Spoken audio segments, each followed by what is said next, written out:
Lassane Marikou mais mbe ya Oumar Marko ka denbaya a ka du m'olu ka lasigidenya la yan san kelen ka sunkalo kuɲɔ kelen kɛ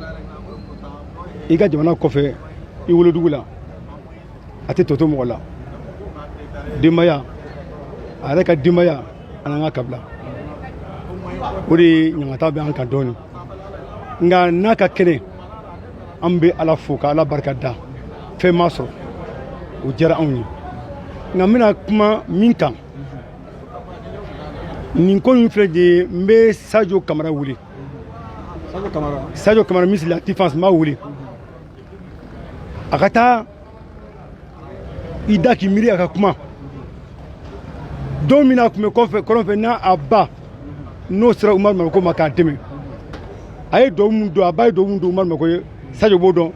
a kɔrɔmuso b'o dɔn ne yɛrɛ b'o dɔn parce que n kɔrɔkɛ tɛ fɛn kɛ n'a ma fɔ ɲɛna Sadio ka kuma mele a k'a dabila a ka kuma k'a dɔn k'a fɔ mun ye nin kɛ hali n'ale tɛ a k'a fɔ mun ye nin kɛ k'a ma ɲɛ des hommes cagoulés ka don a ka so marifa bɛ dɔw bolo o dalen mobili kɔnɔ k'a gɛn ka bɔ Fadugu la an tɛ se k'o faamu dɛ an bɛ sunkalo de kɔnɔ n bɛ ka tun ka Jaw wele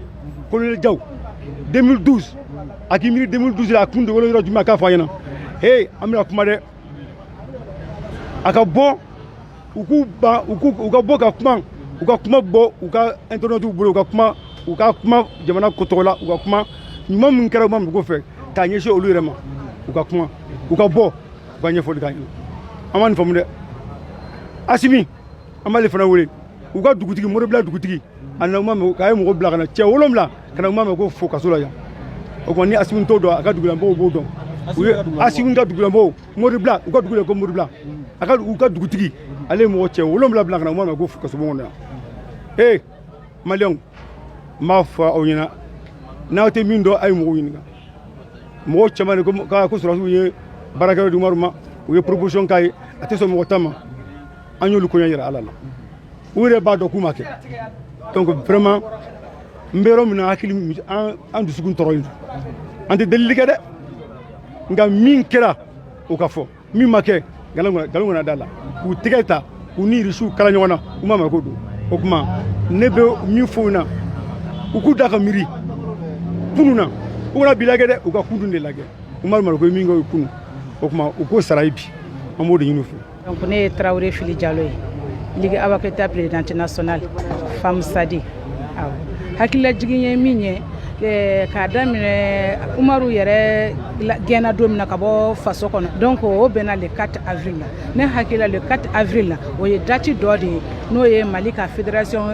création date dɔ ye donc ne bolo o date o don kama autorités kan ka fɛɛrɛ kɛ ko o date de ɲɛfɔ maliyɛnw ɲɛna parce que caman bɛ yen bi u t'o date dɔn donc ka ɲɛfɔli ko o ɲɛna Oumar Marko ka taabolo ye min ye n'o ye Modibo Keyita ka taabolo ye donc Modibo Keyita y'a bila yɔrɔ min na k'ale b'o tɔ de lase donc a ka taabolo ye Modibo Keyita ka taabolo de bon n'a fɔra k'a ko fédération fana kɛ fɛn na o ye Modibo Keyita ka fɛn de ka yira maliyɛnw na an kana se juru donna mais an ka se juru sara la Oumar Marko ye bɛɛ ka Oumar Marko de parti Sadi kelen ka Oumar Marko tɛ Oumar Marko y'a ka sira tɛ coloration ko la kuma bɛɛ n'i bɛ kuma n bɛ segin o kuma kelen kan Oumar Marko ni a ye ko fantanw kuma da ale de ye fantanw kuma da ye wa a bɛ fantanw de ka kɛlɛ kɛ donc a tɛ tugu fantan fana ko nkalon kan a bɛ tugu fantanw ko jo de tiɲɛ de kan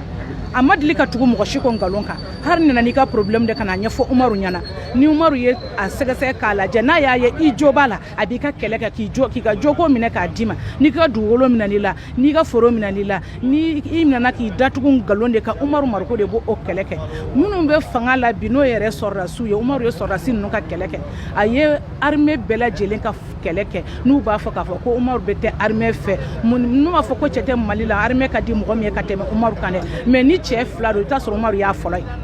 Umaru ma kɛ fɔlɔ a bɛ kɛ filanan ye donc hari Umaru ka nin tagali bɛ kɛ wagati min na o y'a sɔrɔ Umaru ka clinique la sɔrɔdasi minnu banabagatɔ dalen tun Umaru ka clinique la a b'an k'u furakɛ fi sabililayi donc Umaru tɛ se ka kɛ sɔrɔdasiw tɛ se ka kɛ Umaru jugu ye donc o ye juguw kan de o ye politique kumakan de parce que ne bolo Umaru bɛ politique kɛlɛ de la a tɛ fɛn kɛlɛ a tɛ tiɲɛ kɛlɛ ta kan quoi juguya kɛlɛ de b'a kan parce que politique kɛlɛ de b'a kan an ka karisa da an ka a neutraliser k'a dabɔ kuma la parce que bi ma ko in bɛ bila sen na u ye fɛɛrɛ kɛ k'a dabɔ pour que k'a ka députéya yɛrɛ fɔlɔ bin fɔlɔ k'a janfa ka bɔ députéya la pour que k'a dabɔ Maliko kuma la mais o bɛɛ la Umaru ma sɔn k'a dabɔ Maliko kuma la parce que a t'an ka Maliko kɛlɛ kɛ a ka intérêt kama a b'an k'a kɛ fasodenw de kama donc an b'a fɔ maliyɛn minnu fana b'a nin jugu minnu fana b'a fɔ la ko Umaru bolila Umaru ma boli Umaru tɛ cɛ ye cɛ min bɛ boli Umaru n'a kelen ta t'a yɛrɛ ye a ka denbaya fana kelen ta t'a ye jamana de ta y'a ye Afrique bɛɛ lajɛlen de ta y'a ye donc a bɛ taa jama ka kuntilenna de fɛ donc a ka taa a ka bɔ jamana kɔnɔna na fɔlɔ ka fiɲɛ dɔɔni minɛ an dara kira min kanu kama kisi ni nɛɛma b'a ye ale de bɔ a mun y'a bɔ Makan ka taa n'a ye Madina ni faden juguya kelen de y'a bɔ Makan ka taa n'a ye Madina Cheikh Ahmadu Hamawula Ala k'a nafa n'u barika ye donc a filɛ nin a bɛ mun janfa a bɛ tagali mun na a bɛ janfa kɛlɛ la o bɛ nin juguya ni janfa jugu kɛlɛ de donc ni Umaru nana o cogoya kelen na Umaru fana ye jɔni jurugutɔ de komi fɛn na donc ni Umaru taara Umaru man fisa ni kira ye Umaru man fisa ni Cheikh Ahmadu Hamawula ye donc Ala y'a ka mɔgɔba o mɔgɔ b'a da a ye lajarabi lase u bɛɛ ma donc Umaru fana b'o lajarabi kelen de bolo komi kira y'a sɔrɔ cogo min na komi Cheikh Ahmadu Hamawula y'a sɔrɔ cogo min na donc n b'o de fɔ maliyɛnw ɲɛna u ka nin juguya dabila Umaru y'a kɛ bɛɛ ye a y'a poche kɔnɔ wari bɔ a ye dɔw furakɛ fi sabilillahi k'a ka kiliniki labila bɛɛ lajɛlen ye donc ka jiw di mɔgɔw ma burusi kɔnɔnaw la ka dɔgɔtɔrɔsow jɔ an tɛ se ka Umaru ka liti bɛɛ fɔ mais maliyɛnw man ka Umaru sara ni sara cogo de la an t'a fɔla ko ka wuli ka révolter ka wuli ka kɛlɛ kɛ parce que Mali an bɛ wagati min na bi Mali mago tɛ kɛlɛ la bi joli caman bɔnna mais fɛn min de don an n'an wulila k'an ŋaniya yira dɛmɛ bɛ se ka don Umaru bɛ se ka segin ka na faso kɔnɔ cogo min na ka na ka baara ten baara segin a kɛcogo la parce que maliyɛn caman de mago bɛ Umaru la mais ne bɛ se ka min fɔ maliyɛnw ɲɛna an ka se juru sara la caman y'i ka Umaru ka birifini bira a yɛrɛ kan mais Umaru bɛ gɛlɛya k'a ɲɛ sɔrɔ ka san sɔrɔ olu caman bɛ san kɔnɔ sanfɛ bi olu caman bɛ gouvernement na bi olu caman yɛrɛ donna ministériya la bi dɔw kɛra députéw ye bi Ala ni Umaru sababu donc ni Umaru bɛ gɛlɛya kɔnɔna na olu bɛ se ka Umaru bɔ o gɛlɛya kelen kɔnɔna na n'olu fanga fara anw kan donc sabu Umaru bɛ gɛlɛya min kɔnɔna na donc n bɛ kuma halisa n tɛ sɛgɛn n tɛ ɲinɛ mɔgɔ Mali muso tɛ yen ni minnu y'u ka problème sɔrɔ ni Umaru ma a ka sadi musow labɔ an ka tugu dɛmɛ ni min minɛlaw min bɛ problème kɔnɔ minnu ka droit de don n'u wulila hali n'u bɛ marche de la n'u wulila tile kɔrɔ an bɛ b'u nɔfɛ n'u wulila sanji kɔrɔ an bɛ wuli u nɔfɛ n'u wulila su fɛ an bɛ wuli u nɔfɛ Umaru b'a fɔ k'an ka taga ka t'u dɛmɛ ka welewele da kɛ halisa ministre minnu bɛ gouvernement na donc n bɛ madame Dembele n b'a ta tɔgɔ ma bi k'a fɔ kuma in kɔnɔna n bɛ fɛn na parce que an y'olu dɛmɛ kɛlɛ la sɔrɔdasi musow an y'olu dɛmɛ kɛlɛ la mais an m'olu ye dɛ donc ka ministre de la promotion fana k'a fɛnɛ y'a ye a bɛ yen bi MDP de y'a lase Umaru de y'a lase donc k'an m'a ye dɛ donc ko mɔgɔ kana ɲinɛ i jujɔn kɔ n'i ɲinɛ n'i jujɔn kɔ i laban ko b'i kɔnɔna fili donc n bɛ welewele kumakan da olu ye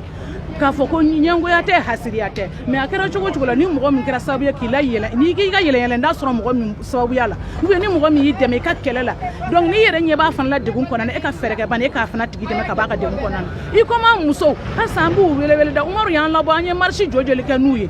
an taara tile kɔrɔ n'u ye an taara fɛn kɛrɛ mais an m'u ye donc Mali muso fɛn o fɛn de société civile fɛn o fɛn n'i ye problème sɔrɔ ou bien ni service da fɛn o fɛn n'i ka droit